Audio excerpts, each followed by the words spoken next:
네, 지난 7월 옵션 만기일에는 금통에서 기준금리 인하 결정까지 나오면서 시장에서 좀 상당한 좀 큰 충격을 받았습니다. 이번 달은 어떨까요? 지금 전문가들은 상당한 양의 좀 프로그램 매물 나올 가능성이 있다는 좀 경고의 목소리가 나오고 있는데요. 증권가의 분석을 자세하게 이슈투데이 시간에 확인해 보겠습니다. 이투데이의 김시영 기자 나와 있습니다. 안녕하세요. 안녕하세요. 네, 이번 주 내부적인 이런 변수를 의식한 분위기가 계속해서 증시에 좀 반영이 되고 있습니다. 어제도 우리 많이 밀렸죠? 네, 어제 코스피 지수가 전거래일보다 30.82포인트 하락한 1948.22를 기록을 했습니다. 최근 3거래일 연속 주가가 빠지면서 1950선마저 붕괴됐는데요. 앞서 미국 증시가 하락 마감한 여파와 함께 오늘 그 옵션 만기와 금융통화위원회의 그 금리 결정 등을 앞둔 점이 부담으로 작용을 하면서 낙폭을 좀 확대했다, 이런 분석입니다. 네, 드디어 이제 옵션 만기일입니다. 오늘 시장 전망 어떻게 나오고 있는지 먼저 좀 자세하게 살펴주세요. 네, 10월 옵션 만기를 앞두고 그 만기 상황과 관련해서 국내 증권사들은 증시에 다소 부정적일 수 있다는 시각을 보이고 있는데요. 반면에 외국계 증권사들은 좀 중립적인 태도를 좀 보일 가능성이 크다는 분석을 내놓고 있습니다. 하지만 전체적인 분위기는 프로그램 매매가 매도 우위를 보일 것이라는 전망이 다소 우세한 모습인데요.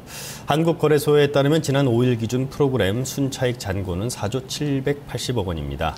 지난달 선물 옵션 동시 만기일에 청산될 것으로 예상됐던 물량이 그대로 넘어오면서 역대 최대치 수준에 근접했다는 분석인데요. 일단 국가기관 매수 차익 잔고는 이번 만기를 이용해서 일부 청산될 가능성이 높다는 분석이 나오고 있습니다.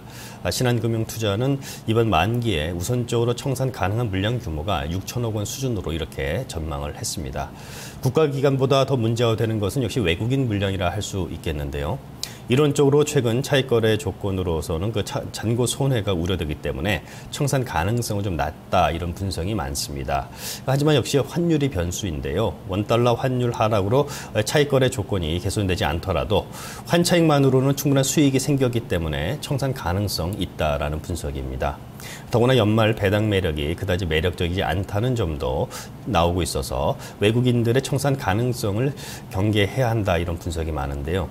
이에 따라서 최근 잠잠했던 증시도 오늘 만기를 전후로 해서 변동성이 좀 확대될 수 있다는 지적이 나오고 있습니다.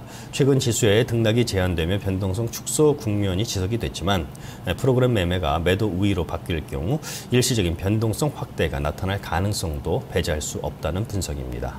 네, 일단은 전반적으로는 좀 경계를 하자 쪽에 우세한 것 같습니다. 정확히 어느 정도 좀 규모를 매물을 예상을 해봐야 되는지, 어떤 변수들도 작용할 수 있는지, 이런 부분도 한번 체크를 좀 해주시죠. 네, 9월 선물 옵션 동시 만기일에 넘어왔던 물량들도 상당하고 또 이후 유입된 물량도 만만치 않은 상황인데요.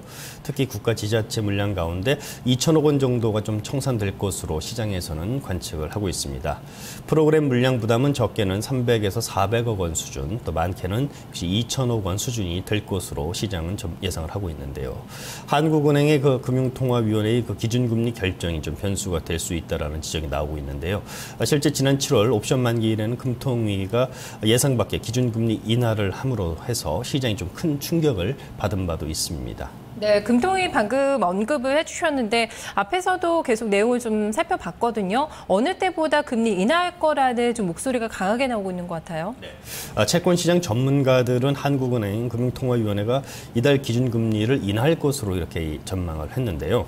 금융투자협회가 발표한 10월 채권시장 체감지표 동향에 따르면 채권시장 전문가 중 69.1%가 10월 기준금리 인하에 그 응답을 했습니다. 전월에는 53.6%였는데요.